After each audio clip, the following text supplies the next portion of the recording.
School itself is 100% an artificial construct. Even homeschooling, to a large extent, we create these artificial constructs within homeschooling.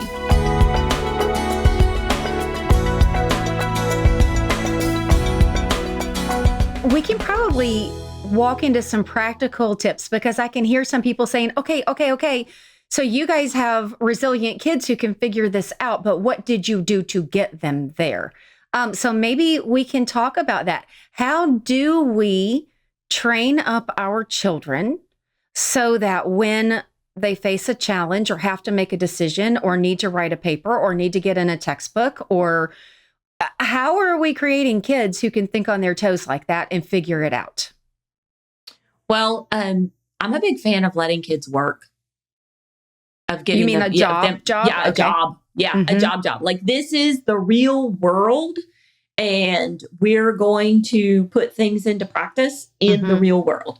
And so all of my kids have worked since they were, John was the anomaly. He started at 14, but everybody else started at like 15 or 16. And it means something. It matters. There are real consequences to what they're doing, because even with homeschooling, school itself is 100% an artificial construct. Even homeschooling, to a large extent, we create these artificial constructs within homeschooling, especially when you're homeschooling high school and you're trying to put grades on a transcript and stuff like that.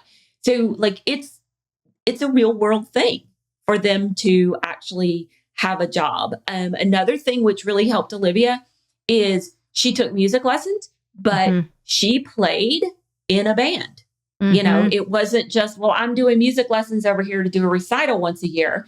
She played in the band at church. And so, and then when the music director leaves, she was the one who was, there's no other pianist, and she's the one doing it for the entire church for, you know, for Sunday service. And so, those kinds of like meaningful, real world kind of situations, as opposed to just, the thing that mom makes up over here that says I have to do a good job at, and it doesn't really mean anything at the end of the day, So I think that's a hugely important thing. Is anytime you can put them in a situation where it really counts for something. Other people are depending on them. Them doing high quality work affects the, what other people see and get.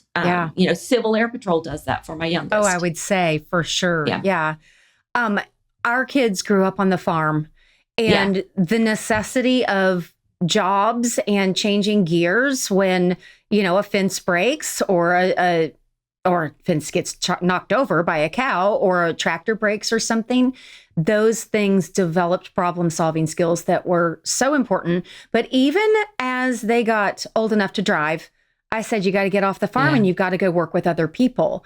And I saw that as a huge maturing point for them, both in how they were able to handle themselves emotionally, problem solve, work with other people. And I don't think this is just a homeschooling thing. I think this is all kids that's this age, because it's also promoting independence.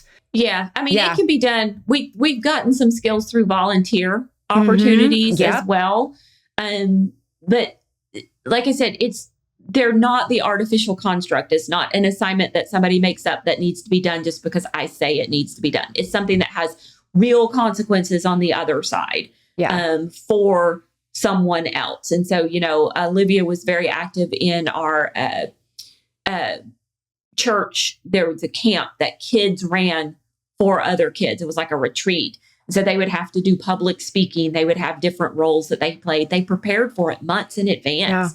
And so, that was a very real situation. So it doesn't have to just be done through a job. You could definitely do it through volunteering as well. Absolutely. Or just real life situations in general. If somebody needs to put new tile in the bathroom floor, that's a project the high schooler needs to come alongside and help you figure out. Homeschool Insights is sponsored by CTC Math. If you're looking for a great online math program, visit ctcmath.com and try it for free. For more great homeschool inspiration and resources, listen to the Schoolhouse Rocked podcast every Monday, Wednesday, and Thursday.